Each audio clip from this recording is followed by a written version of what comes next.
ألا إن أولياء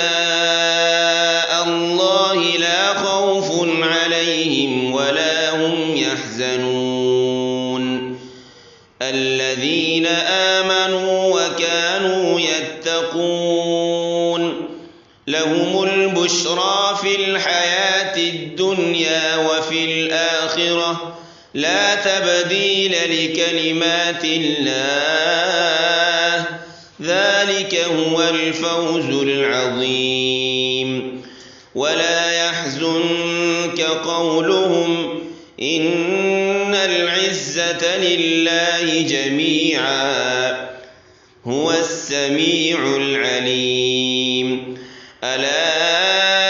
إن لله من في السماوات ومن في الأرض وما يتبع الذين يدعون من دون الله شركاء إن يتبعون إلا الظن وإن هم إلا يخرصون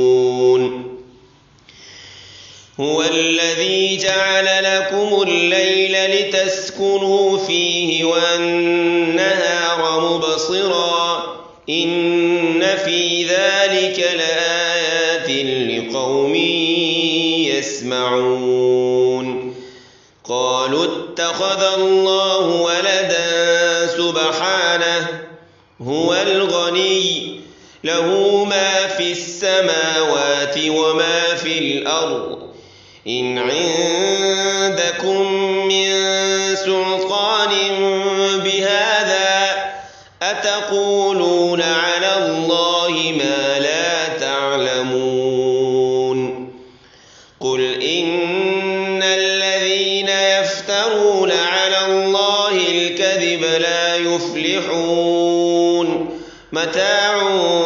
في الدنيا ثم إلينا مرجعهم ثم نذيقهم العذاب الشديد بما كانوا يكفرون واتل عليهم نبأ نوح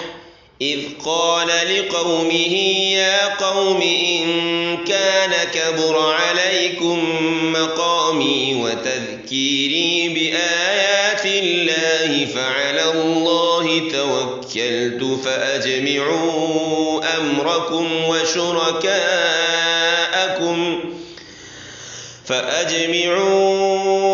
أمركم وشركاءكم ثم لا يكن أمركم عليكم غمة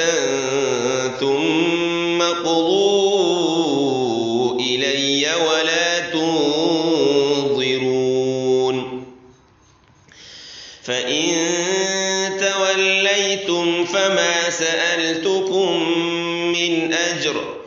إن أجري إلا على الله وأمرت أن أكون من المسلمين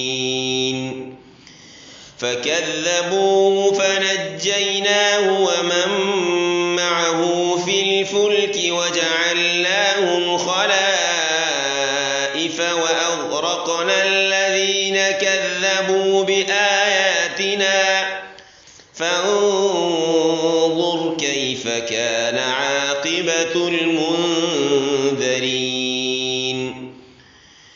ثم بعثنا من بعده رسلا إلى قومهم فجاءوهم بالبينات فما كانوا ليؤمنوا بما كذبوا به من قبل كذلك نطبع على قلوب المعتدين ثم بعثنا من بعدهم موسى وهارون إلى فرعون وملئه بآياتنا فاستكبروا وكانوا قوما مجرمين فلما جاءهم الحق من عندنا قالوا إن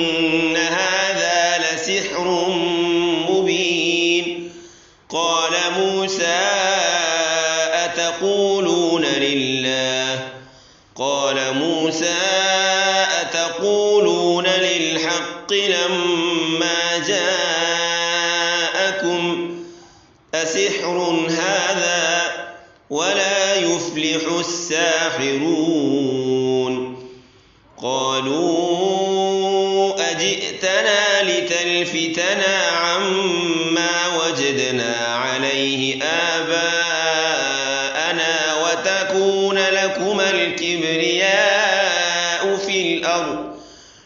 وما نحن لكما بمؤمنين وقال فرعون ائتوني بكل ساحر عليم فلما جاء السحرة قال لهم موسى ألقوا ما أنتم ملقون فلما ألقوا قال موسى ما جئتم به السحر إن الله سيبطله إن الله لا يصلح عمل المفسدين ويحق الله الحق بكلماته ولو كره المجرمون